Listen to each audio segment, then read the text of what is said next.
السلام علیکم ورحمۃ اللہ وبرکاتہ۔ دعاؤں کی قبولیت کے بارے میں ہم پڑھ رہے تھے کہ قبولیت بڑھ جاتی ہے جب ہم اللہ تعالیٰ کے سامنے اپنی حاجت پیش کرنے سے پہلے تسبیح کرتے ہیں، درود پڑھتے ہیں۔ جب ہم درود پڑھ لیتے ہیں تو پھر اللہ سبحانہ تعالیٰ ہم سے راضی ہوتا ہے۔ حضرت علی رضی اللہ عنہ کہتے ہیں، ہر دعا روک دی جاتی ہے یہاں تک کہ محمد صلی اللہ علیہ وسلم پر درود پڑھا جائے۔ یہ ان کے احساسات ہیں اور وہ سمجھتے ہیں کہ یہ درود ہی دعاؤں کو آگے بڑھانے والا ہے۔ مناوی کہتے ہیں، کل دعاء محجوب، یعنی ہر دعا سے قبولیت روک دی جاتی ہے یہاں تک کہ دعا کرنے والا نبی صلی اللہ علیہ وسلم پر درود پڑھتا ہے۔ یعنی دعا اللہ کی طرف نہیں اٹھتی یہاں تک کہ اس کے ساتھ نبی صلی اللہ علیہ وسلم پر درود کو نہ ملایا جائے، کیونکہ درود دعا کی قبولیت کا وسیلہ ہے۔ ہم نے دعا کی اہمیت اور آداب میں پڑھا تھا کہ کچھ وسیلے ایسے ہیں جو جائز ہیں اور کچھ وسیلے ایسے ہیں جو درست نہیں ہیں۔ تو جائز وسیلوں میں سے ایک وسیلہ کیا ہے کہ ہم درود پڑھیں تاکہ ہماری دعا آگے بڑھے۔ دعا میں درود کی وجہ سے اللہ سبحانہ وتعالی ہماری ساری ضروریات کے لیے کافی ہو جاتا ہے۔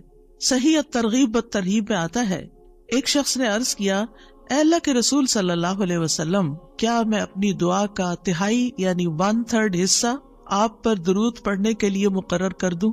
آپ نے فرمایا، ہاں اگر تم چاہو تو۔ اس نے کہا 2/3 2/3۔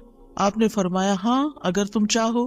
اس نے کہا، اگر میں ساری دعا درود کے لیے مقرر کر دوں؟ تو رسول اللہ صلی اللہ علیہ وسلم نے فرمایا، پھر تو اللہ تمہاری دنیا اور آخرت کے غم و فکر کے لیے تمہیں کافی ہو جائے گا۔ اس کا یہ مطلب نہیں ہے کہ ہم پھر کوئی دعا مانگے ہی نہ، اس کا مطلب یہ ہے کہ زیادہ سے زیادہ درود پڑھیں۔ یعنی دعائیں تو ہم مخصوص وقت میں پڑھتے ہیں یا پھر جب کوئی ضرورت پیش آتی ہے، لیکن درود ہم ہر وقت پڑھ سکتے ہیں۔ یعنی ہماری روزانہ کی جو روٹین ہے، چلتے پھرتے اٹھتے بیٹھتے، کیونکہ کچھ لوگوں نے اس کے ساتھ بھی بڑی پابندیاں عائد کی ہوئی ہیں کہ بغیر وضو کے درود نہ پڑھا جائے، سر پہ دوپٹے کے بغیر درود نہ پڑھا جائے، راستے میں کہیں درود نہ پڑھے۔ ایسا کچھ نہیں ہے۔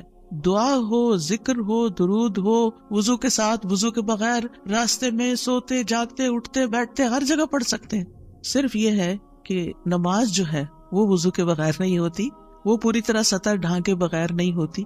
آپ لمبی سے لمبی نماز پڑھ رہے ہیں لیکن آپ نے ایسا دوپٹہ اوڑا ہوا ہے کہ آپ کے بال جھلک رہے ہیں تو آپ کی نماز نہیں ہوگی، آپ کی محنت ضائع ہو جائے گی۔ لیکن درود شریف کے وقت اگر آپ کام کر رہے ہیں، مثلا کھانا پکا رہے ہیں اور آپ نے دوپٹہ اتار کے ایک طرف رکھا ہوا ہے کہ بار بار وہ بیچ میں اٹک رہا ہے، تو کوئی حرج نہیں، سر ننگا بھی ہے تو درود شریف پڑھ سکتے ہیں۔ تو درود شریف پڑھتے رہنے سے انسان کے سارے مسائل حل ہو جاتے ہیں، خاص طور پر اگر آپ کے دل پر بوجھ ہے، غم ہے، پریشانی ہے، تو درود ان چیزوں کو دور کرنے والا ہے، ان کا ازالہ کرنے والا ہے۔ یہ دنیا اور آخرت کی خیر کو جمع کرنے والا ہے، کیونکہ اللہ تعالیٰ جس کو غم اور فکر میں کافی ہو جائے تو ایسا شخص دنیا اور آخرت دونوں کی پریشانیوں سے نکل جائے گا، کیونکہ نبی صلی اللہ علیہ وسلم نے درود کی فضیلت کیا بتائی کہ پھر اللہ تعالیٰ اس کو دنیا اور آخرت کے ہم و غم کے لیے کافی ہو جائے گا، یعنی پھر سارے معاملات آپ کے اللہ کے سپرد ہو جائیں گے۔ یعنی اذن یکفیک اللہ ما اہمک، تمہاری دینی، دنیاوی، اخروی معاملات، ہر چیز میں جو پریشانیاں ہیں انشاءاللہ وہ دور ہو جائیں گی۔ اس کی وجہ کیا ہے؟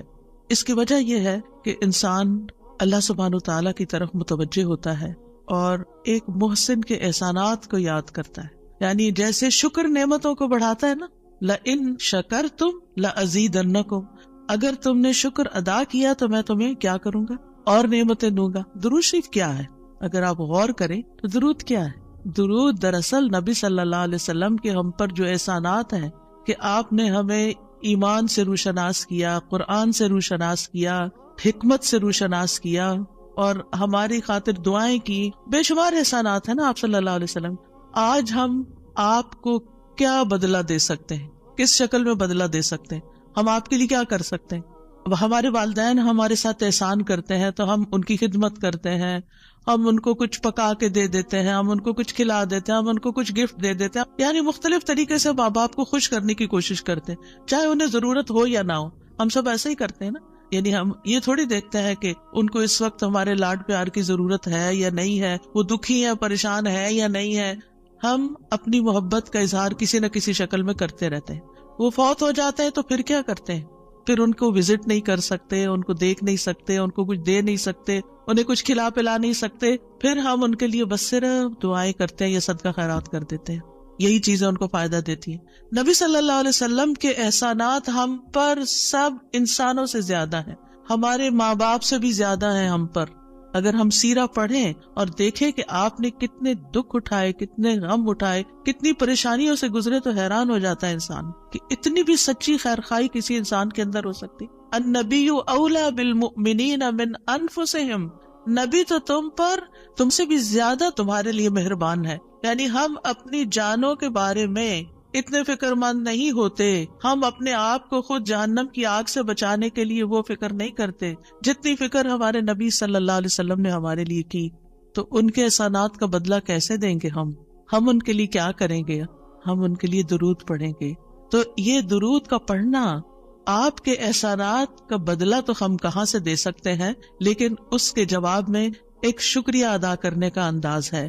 ان کی مہربانیوں کو اکنالج کرتے ہیں، کیونکہ جو شکر گزار انسان ہوتا ہے وہ دنیا میں بھی مطمئن ہوتا ہے، اس کی ایک فلفلمنٹ ہوتی ہے، اور پھر یہ ہے کہ اس کے آگے کے مرحلے بھی آسان ہوتے ہیں. وہ جس کے ساتھ بھی شکر گزاری کا معاملہ کرتا ہے، عام انسانوں کے ساتھ بھی، تو وہ ان کا محبوب بن جاتا ہے. تو جب ہم اللہ تعالیٰ کا شکر ادا کرتے ہیں تو کیا ہم اللہ کے محبوب نہیں ہوں گے؟ جب ہم رسول اللہ صلی اللہ علیہ وسلم کا شکریہ ادا کرتے ہیں، اور شکریہ ادا کرنا صرف زبان سے تھینک یو کہنا نہیں ہوتا، وہ مختلف طریقے سے کسی کو دعا دینا بھی.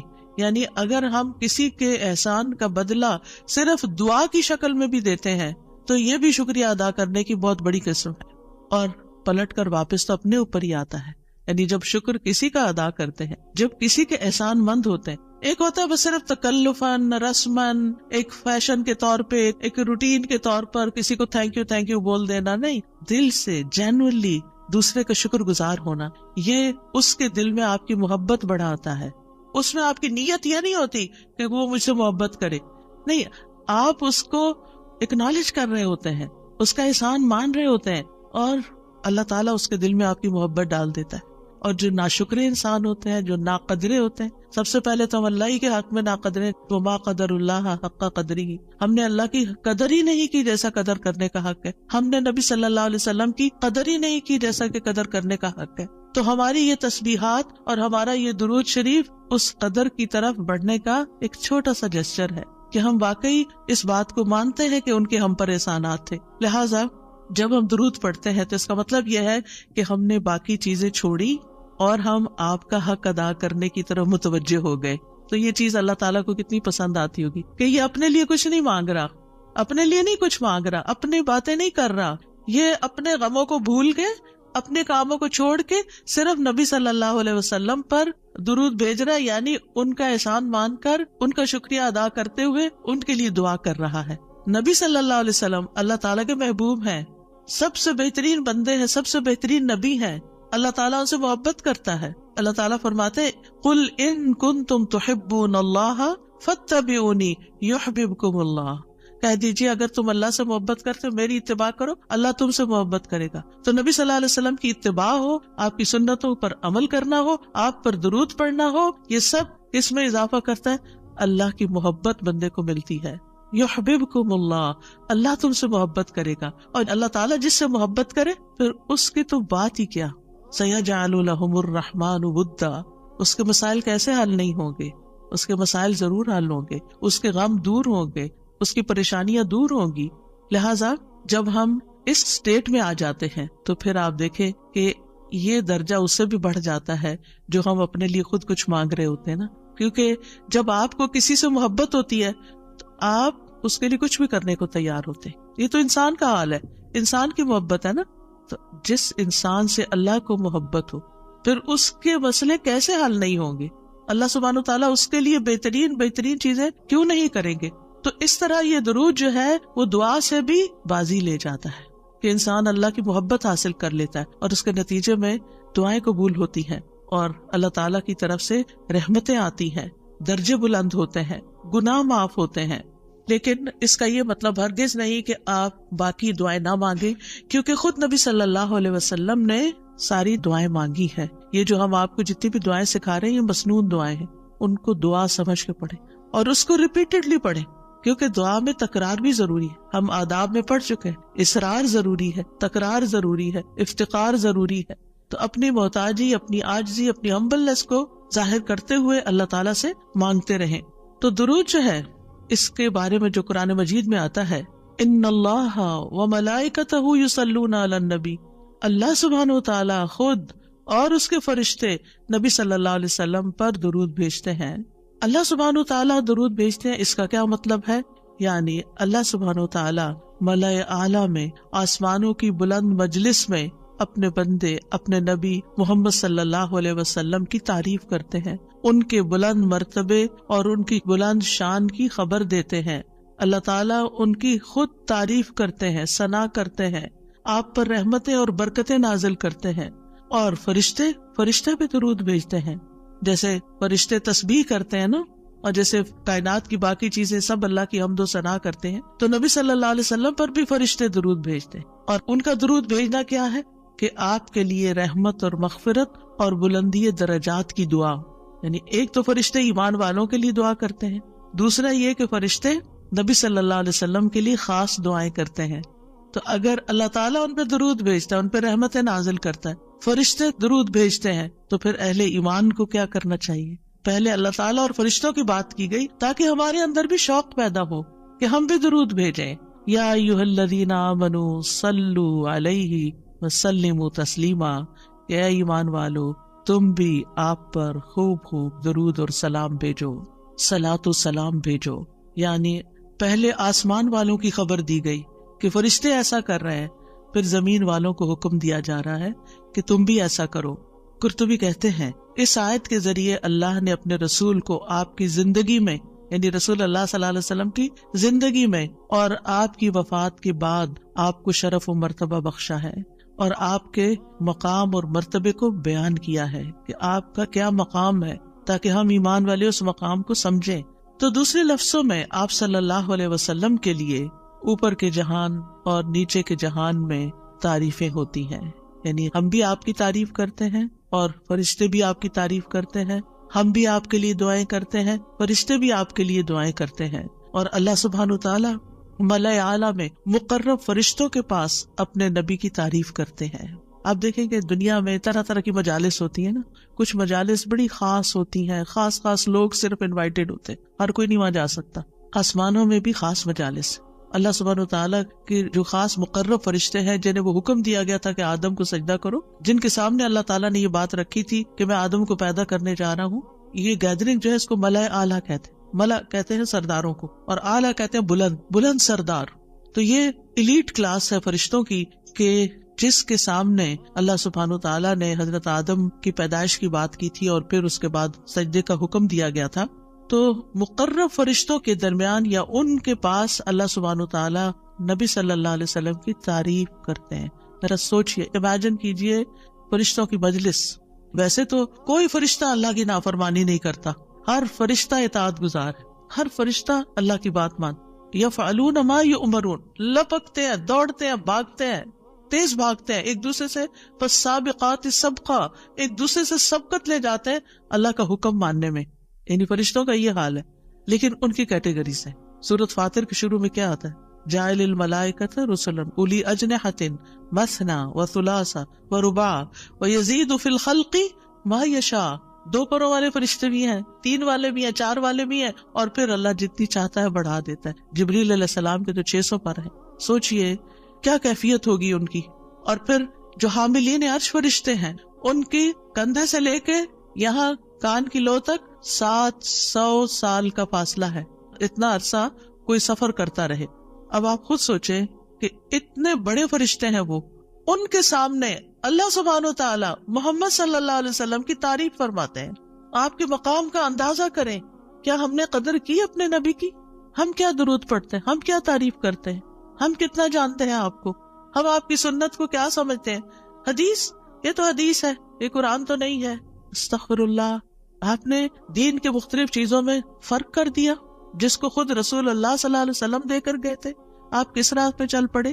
تو آپ سوچئے کہ اللہ کے رسول صلی اللہ علیہ وسلم کی تعریف وہاں ہو رہی, راہ گزرتا بھی کوئی ہماری تعریف کر دے نا تو ہم ایسے بھول جاتے ہیں کہ بڑی چیز ہو گئے, ہم پتہ نہیں کیا بن گئے ہیں. اس کو بھی بہت کچھ سمجھتے ہیں. کبھی فیس بک پہ لگاتے ہیں یہ فلاں نے ہماری تعریف کی ہے, کبھی کچھ کرتے ہیں کبھی کچھ کرتے ہیں. تعریف, آپ سوچئے پھر ہم کیا ہے اور محمد صلی اللہ علیہ وسلم کیا ہے جن کی تعریف اللہ تعالیٰ کر رہے ہیں اور وہ فرشتوں کی مجلس میں کر رہے ہیں, اس تعریف کا کیا کہنا. ایسے پیغمبر پر, ایسے نبی پر کیا ہم درود نہیں بھیجیں گے؟ کیا ہم ان کے لیے دعائیں نہیں کریں گے؟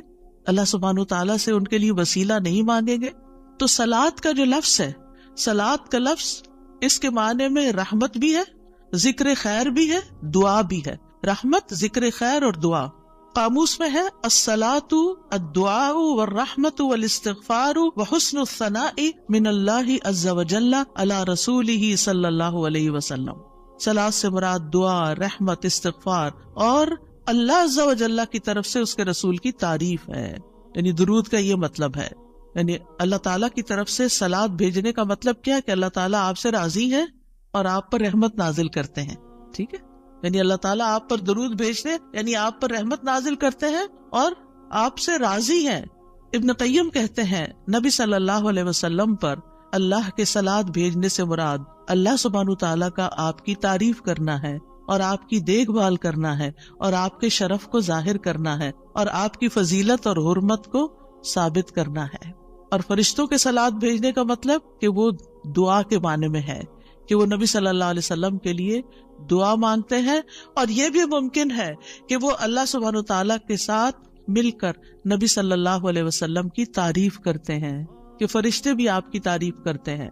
ابو عالیہ کہتے ہیں کہ معزز فرشتوں کا صلاۃ بھیجنا ان کا دعا کرنا ہے نبی صلی اللہ علیہ وسلم کے لیے. ابن عباس کہتے ہیں یصلون کا مطلب ہے وہ برکت کی دعا کرتے ہیں.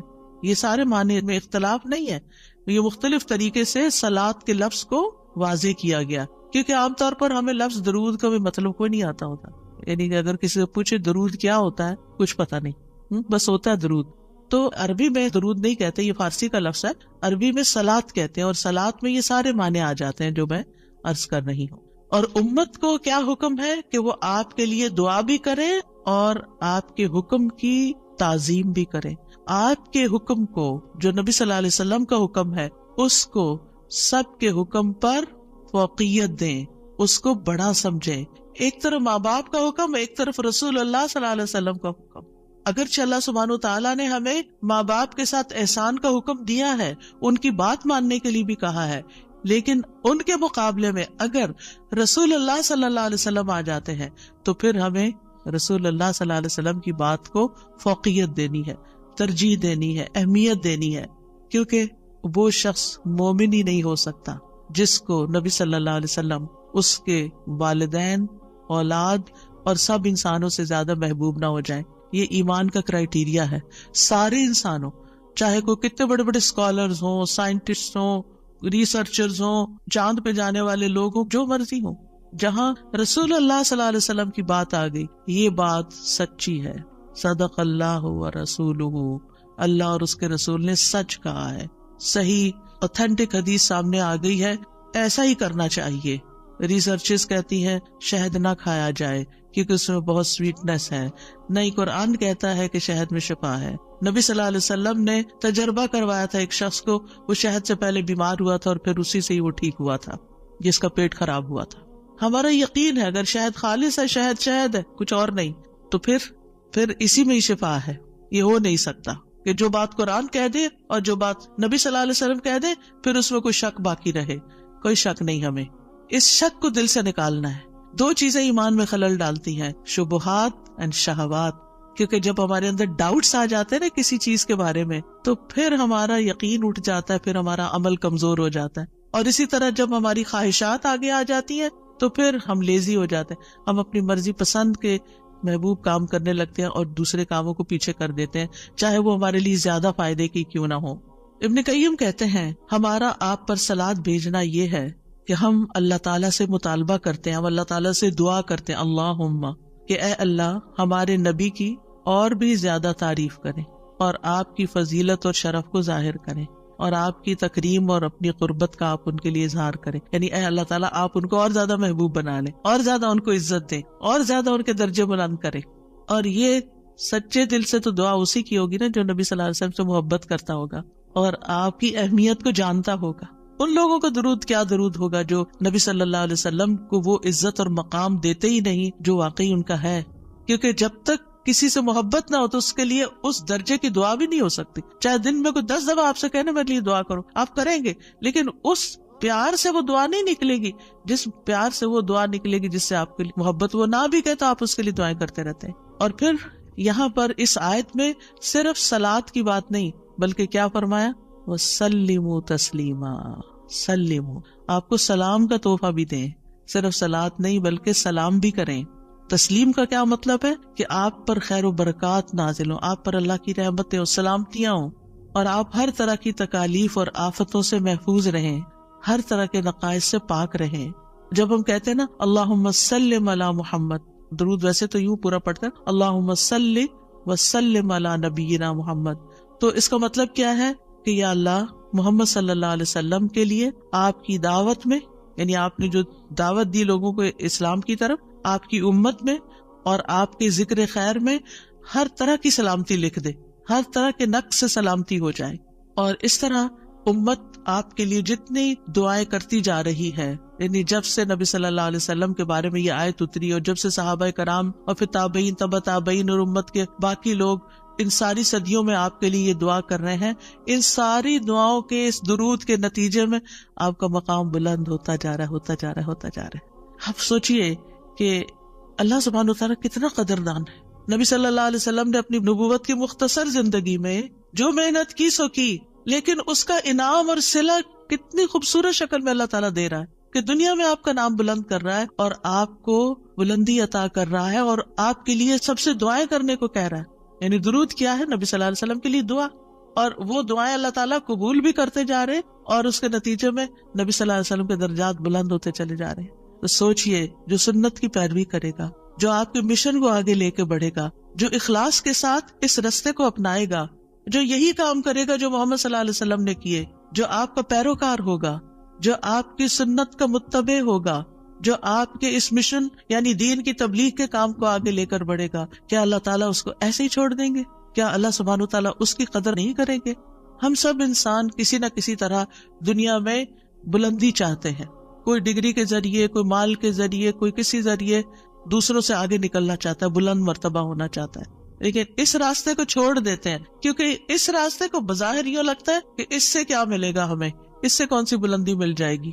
اور اس طرح ہم نبی صلی اللہ علیہ وسلم کے طریقہ کار کو چھوڑ کر اور طریقوں کو اختیار کرنے لگتے ہیں. ہم سمجھتے ہیں شاید اس میں زیادہ خیر ہے یا اس سے ہمیں زیادہ بھلائی یا کوئی بڑائی مل جائے گی. نہیں، اصل بات یہ ہے کہ ہمیں جو عزت یہ دین دے سکتا ہے، جو مرتبوں کی بلندی، جو اللہ کی رحمتیں، جو خیر اور لازوال نعمتیں جنہیں کبھی ختم نہیں ہونا، جو اس راستے سے مل سکتی ہے، وہ دنیا میں کوئی اور راستہ ہے ہی نہیں ان سب نعمتوں کو پانے کا. پھر بھی ہم اپنے دین کو حقیر سمجھتے ہیں اور دین کی خدمت کو فارغ وقت کا کام سمجھتے ہیں اور پورے خوشی اور محبت اور خلوص کے ساتھ یہ کام نہیں کرنا چاہتے. ہمیں ضرورت رہتی ہے کہ کوئی اور آئے، دھکا سٹارٹ کرے اور پھر ہم آگے بڑھیں، کوئی ہمیں موٹیویٹ کرے تو پھر ہم کچھ کریں. ہم خود سے کچھ کرنے والے نہیں. ہم کس بات کے انتظار میں ہیں؟ اصل مشکل یہ کہ ہمارے یقین میں کمی ہے، تو اس یقین کو بڑھانے کی ضرورت ہے. تو اللہ سبحانہ وتعالیٰ اپنے فرشتوں کے بعد ایمان والوں کو حکم دیتا ہے کہ اے مومنو، تم تو زیادہ حقدار ہو کہ نبی پر درود و سلام بھیجو، کیونکہ تمہیں ان کی رسالت سے جو برکتیں حاصل ہوئی ہیں، جو فیض حاصل ہوا ہے، وہ فرشتوں کو تو نہیں ہوا نا. فرشتے تو پہلے سے اللہ کی عبادت کرے. ہمیں عبادت کے طریقے کس نے سکھائے؟ محمد صلی اللہ علیہ وسلم نے سکھائے. آپ کی بدولت ہمیں یہ ساری نعمتیں ملی، تو ہمیں تو زیادہ پھر درود بھیجنا چاہیے. تو صلو علیہ وسلموا تسلیما. تو آپ کا حق اور آپ کی عزت اور آپ کی قدردانی صرف یہ نہیں کہ ہم آپ کی شان میں کوئی گستاخی نہ کریں یا کوئی گستاخی کرے تو اس کے پیچھے پڑ جائیں. آپ کا مقام اس سے زیادہ کا متقاضی ہے کہ آپ پر درود و سلام بھیجا جائے. اور یہ قرآن سے بھی ثابت، اور یہ سنت سے بھی ثابت، اور یہ فرشتوں کا طریقہ بھی ثابت. اسی لیے آپ دیکھیں کہ نماز کے اندر درود پڑھنا واجب ہے. واجب ہے. اگر آپ نے اتحیات پڑھ کے سلام پھیر دیا، درود نہیں پڑھا، تو آپ کی نماز ناقص ہے. لیکن اگر آپ کو وضو ٹوٹ رہا ہے مثال کے طور پر، اور آپ سوچتے ہیں کہ اب اگر میں اس موقع پر میری نماز جاتی ہے تو میں کیا کروں گا، تو اگر آپ صرف اتنا بھی پڑھ دیتے ہیں نا، اللہم صلی وسلم علی نبینا محمد، اور سلام پھیر دیتے ہیں، نماز ہو جاتی ہے. تو یہ یعنی عام حالات میں بھی ہم درود پڑھ سکتے ہیں اور نماز میں تو پڑھنا ہی پڑھنا ہے. اور پھر اذان کے بعد اور مختلف مواقع پر انشاءاللہ دیکھتے ہیں. شیخ سعدی کہتے ہیں آپ صلی اللہ علیہ وسلم پر درود بھیجنا اللہ سبحانہ وتعالی اور اس کے فرشتوں کی اقتداء ہے، اور جو حقوق ہم پہ عائد ہوتے ہیں اس کا بدلہ دینا بھی مقصود ہے. آپ کی محبت اور آپ کی تکریم کی علامت ہے. جو آپ سے جتنی محبت کرے گا اتنا ہی درود بھیجے گا. پھر یہ اجر و ثواب کے حصول کا ذریعہ بھی ہے. سبحان اللہ، یعنی جب کوئی انسان شکر گزار ہوتا ہے، قدردان ہوتا ہے، تو اللہ تعالیٰ اس کی کیسی قدردانی کرتے ہیں. درود ہم آپ پر پڑھتے ہیں، ثواب ہمیں مل رہا ہوتا ہے. کوئی احسان نہیں ہے کسی پر، آپ کو بھی ساتھ ہی فائدہ ہو گیا. اور پھر یہ ایمان کی علامت ہے، کیونکہ جو آپ سے محبت نہیں کرتا اس کا ایمان مکمل نہیں. اور پھر آپ کی توقیر جس کا حکم اللہ تعالیٰ نے دیا اس کی علامت بھی ہے. لِتُؤْمِنُوا بِاللَّهِ وَرَسُولِهِ وَتُعَزِّرُوهُ وَتُوَقِّرُوهُ وَتُسَبِّحُوهُ بُكْرَةً وَأَصِيلًا، تاکہ تم اللہ اور اس کے رسول پر ایمان لاؤ اور اس کی مدد کرو اور اس کی تعظیم کرو اور دن کے شروع اور آخر میں تسبیح کرو. نبی صلی اللہ علیہ وسلم کی امت پر جو احسانات ہیں ان کا تھوڑا سا ذکر کرنا اس لیے ضروری ہے تاکہ یاد تازہ ہو جائے کہ آپ کے ذریعے ہمیں کیا کیا فیض ملا. سب سے بڑی بات یہ کہ وہ ہمارے بارے میں بڑے رحیم و شفیق تھے. لَقَدْ جَاءَكُمْ رَسُولٌ مِّنْ أَنفُسِكُمْ عَزِيزٌ عَلَيْهِ مَا عَنِتُّمْ حَرِيصٌ عَلَيْكُمْ بِالْمُؤْمِنِينَ رَءُوفٌ رَحِيمٌ. لوگوں تمہارے پاس تمہیں میں سے ایک رسول آیا ہے، اگر تمہیں کوئی تکلیف پہنچے تو اسے گراں گزرتی، اس کو تکلیف ہوتی ہے. کیا ہمارے اندر بھی دوسروں کے لیے ایسے احساسات ہیں کہ کسی کو تکلیف پہنچے تو ہمیں تکلیف ہو جائے؟ نبی صلی اللہ علیہ وسلم کو ایمان والوں کی تکلیف سے تکلیف پہنچتی تھی. وہ تمہاری فلاح کا حریص ہے. ہم ہیں لوگوں کی فلاح کے حریص کہ ان کو ہدایت ہو جائے، یہ دین کی طرف آ جائے. مومنوں پر نہایت مہربان اور رحم کرنے والا ہے. یہ ہیں ہمارے رسول جن کی گواہی اللہ تعالیٰ نے دی کہ ان کے اندر کے جذبات لوگوں کے لیے کیا ہے اور ان کا مشن کیا اور وہ چاہتے کیا ہے آپ کے لیے، اور وہ کتنے شفیق اور مہربان ہے. یعنی ایک دائی کی بنیادی صفت ہونی چاہیے کہ وہ دوسروں سے محبت کرنے والا ہو، دوسروں کی خیر کرنے والا ہو. ہم بعض اوقات دین کا کام کرتے ہوئے اتنے پروفیشنل ہو جاتے ہیں کہ ہماری ٹون بھی بڑی اسپارٹ ہو جاتی ہے اور ہمارا انداز بھی بڑا تحکمانہ ہو جاتا ہے. ہم سمجھتے ہیں کہ ہم صحیح معنی میں خدمت کر رہے ہیں. نہیں، کہیں ایسا نہ ہو کہ اس کی وجہ سے لوگ دین سے ہی دور ہو جائیں.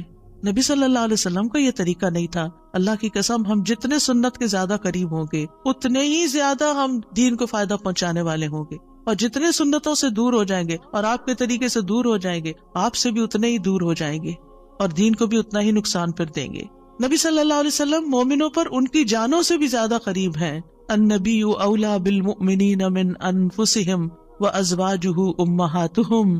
یہ نبی مومنوں پر ان کی جانوں سے زیادہ حق رکھنے والا ہے اور اس کی بیویاں ان کی مائیں ہیں. نبی صلی اللہ علیہ وسلم نے فرمایا، دنیا میں کوئی مومن ایسا نہیں جس سے میرا دنیا اور آخرت میں سب سے زیادہ قریب کا رشتہ نہ ہو. اگر چاہتے ہو تو یہ آیت پڑھ لو.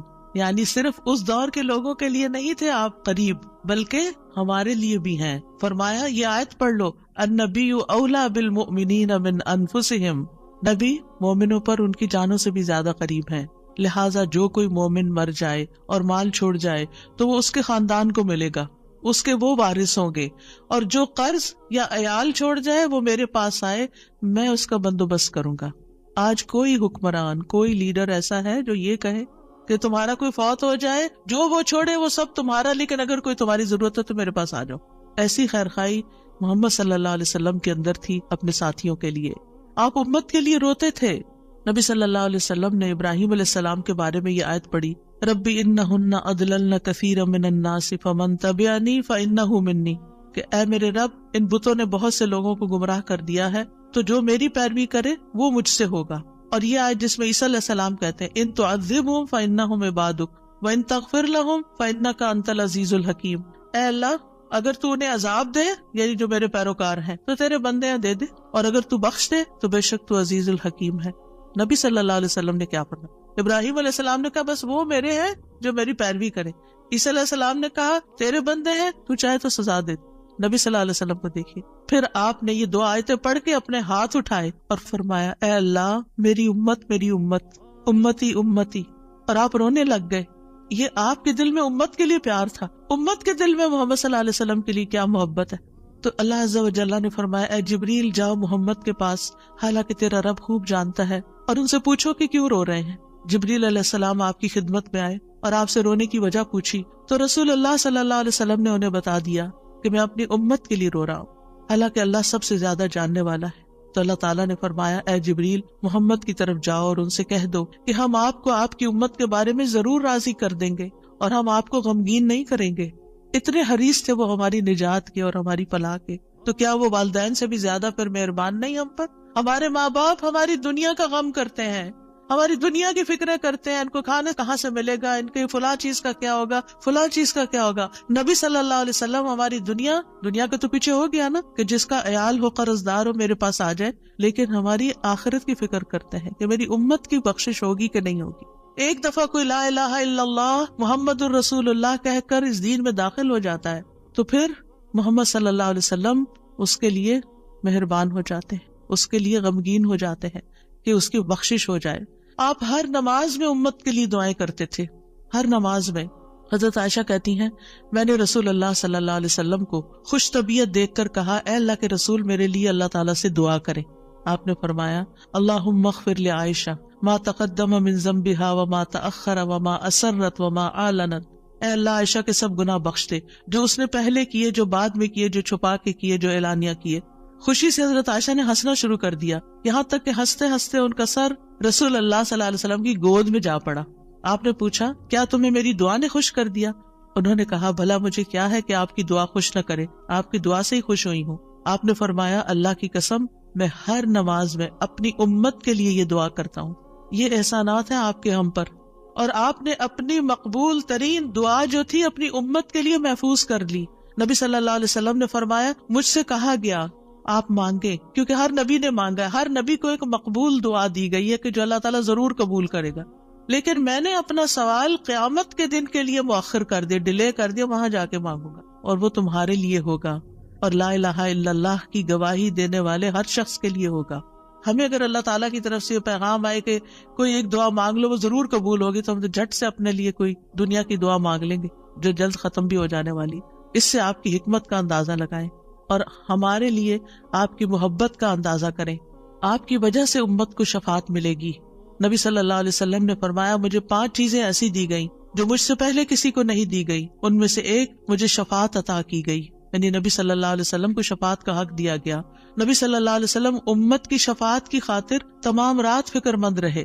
ابو ذر کہتے ہیں، ایک مرتبہ رسول اللہ صلی اللہ علیہ وسلم نے نماز شروع کی اور ساری رات صبح تک ایک ہی آیت رکوع اور سجود میں پڑھتے رہے کہ اے اللہ، اگر تو انہیں عذاب میں مبتلا کر دے تو یہ تیرے بندے ہیں، اور اگر تو انہیں معاف کر دے تو تو بڑا غالب حکمت والا ہے۔ جب صبح ہوئی تو میں نے عرض کیا، یا رسول اللہ، آپ ساری رات صبح تک رکوع اور سجود میں ایک ہی آیت پڑھتے رہے؟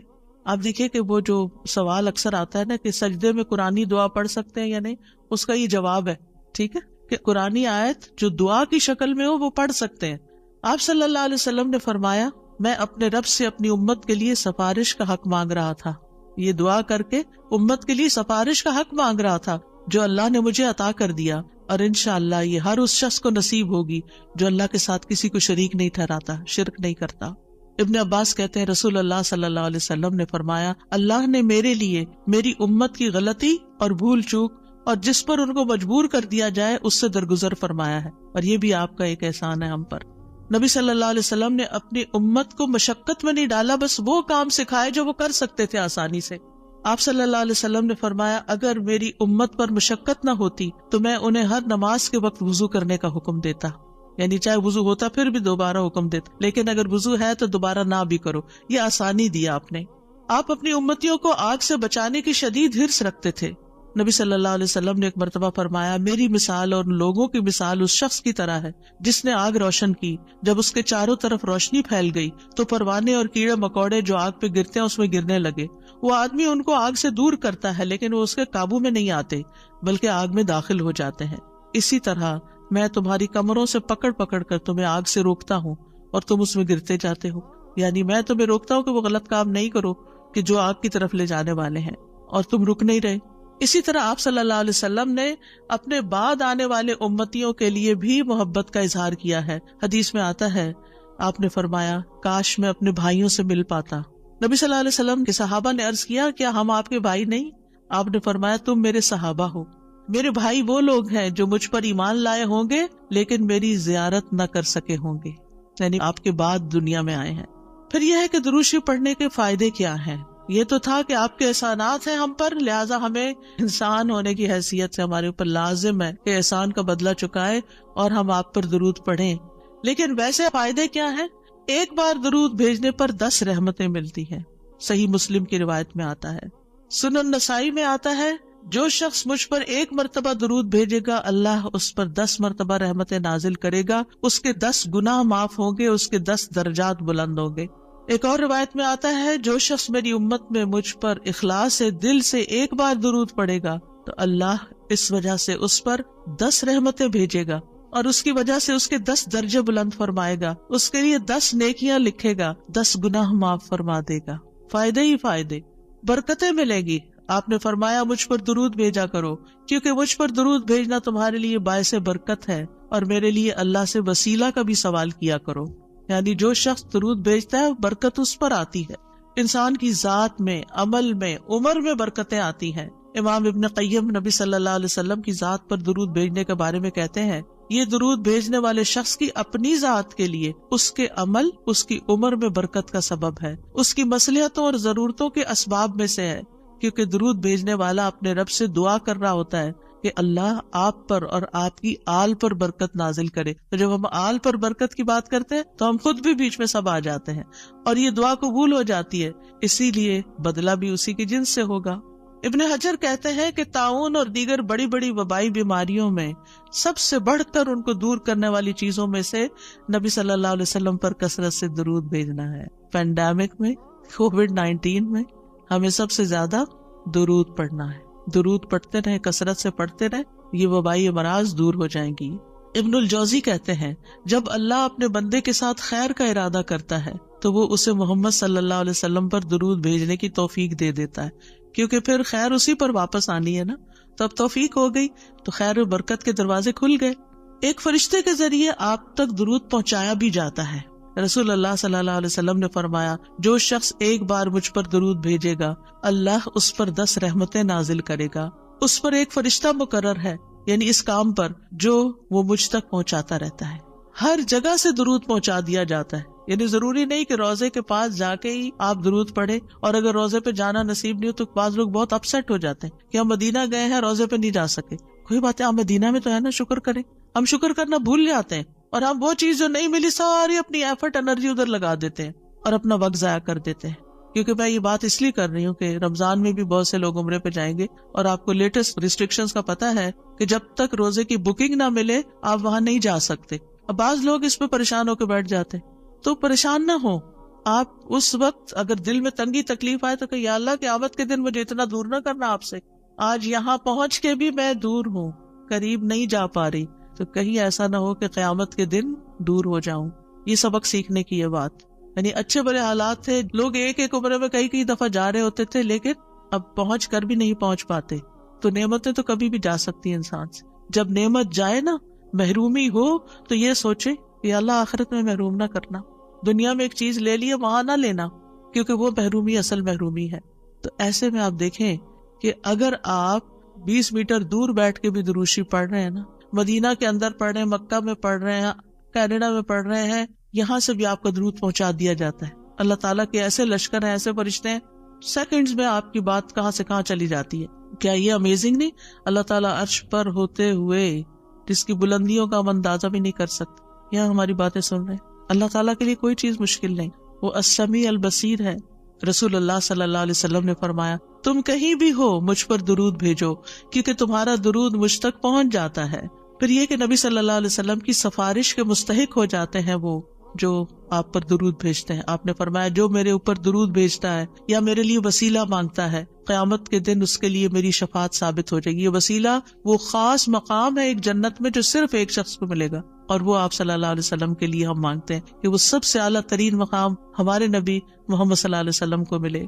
درود نہ پڑھنے والا بخیل ہے۔ آپ نے فرمایا جس کے سامنے میرا ذکر ہو اور وہ مجھ پر درود نہ بھیجے وہ بخیل ہے۔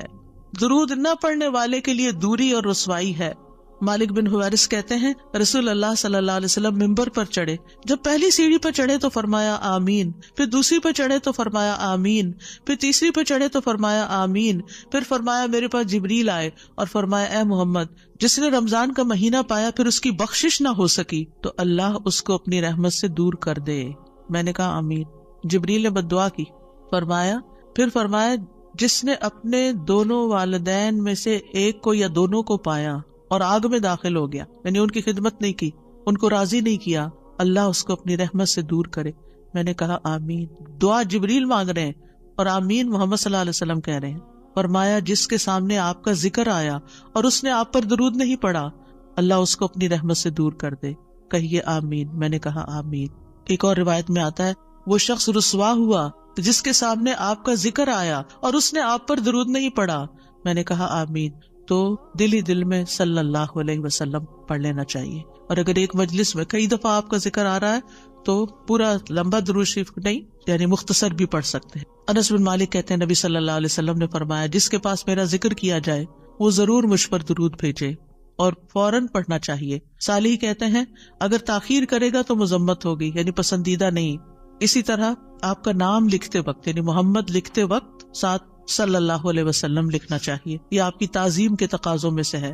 سفیان ثوری کہتے ہیں اگر حدیث کے پڑھنے والے کو کوئی اور فائدہ نہ بھی ہو تو اس کو یہ فائدہ ضرور حاصل ہوتا ہے کہ وہ رسول اللہ صلی اللہ علیہ وسلم پر درود بھیجتا ہے۔ جب تک وہ حدیث کی کتاب پڑھتا رہتا ہے اس پر اللہ کی رحمت نازل ہوتی رہتی۔ اگر آپ بخاری کی کلاس میں بیٹھے ہوئے ہیں اور بار بار درود آ رہا ہے، اگر آپ کو حدیثیں نہیں بھی سمجھ آ رہی تب بھی آپ پر رحمت آ رہی ہے۔ پھر اذان کے بعد نبی صلی اللہ علیہ وسلم نے فرمایا جب تم مؤذن کو سنو تو اسی طرح کہو جیسے وہ کہتا ہے، پھر مجھ پہ درود بھیجو، کیونکہ جو مجھ پر ایک دفعہ درود بھیجتا ہے اللہ تعالیٰ اس کے بدلے میں اس پر 10 رحمتیں نازل فرماتا ہے۔ پھر مسجد میں داخل ہوتے وقت نبی صلی اللہ علیہ وسلم جب مسجد میں داخل ہوتے تو پہلے درود و سلام پڑھتے تھے، پھر یہ پڑھتے اللہم اغفر لی ذنوبی وافتح لی ابواب رحمتک۔ اگر ایک سٹینڈی بنوا کے سامنے رکھ دی جائے نا اللہم صلی وسلم علی نبینا محمد اور اس کے نیچے یہ والی دعا لکھ کے، تو اس سے کیا ہوگا کہ جو بھی داخل ہوگا نظر پڑے گی تو ریمائنڈر ہو جائے گا۔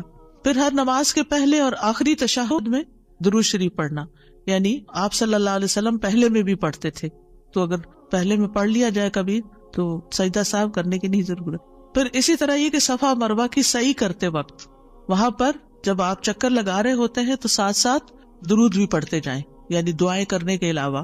یعنی عام طور پہ ہم صرف اور مختصر اذکار یا دعاؤں پہ زیادہ رکھتے ہیں، درود بھول جاتے ہیں۔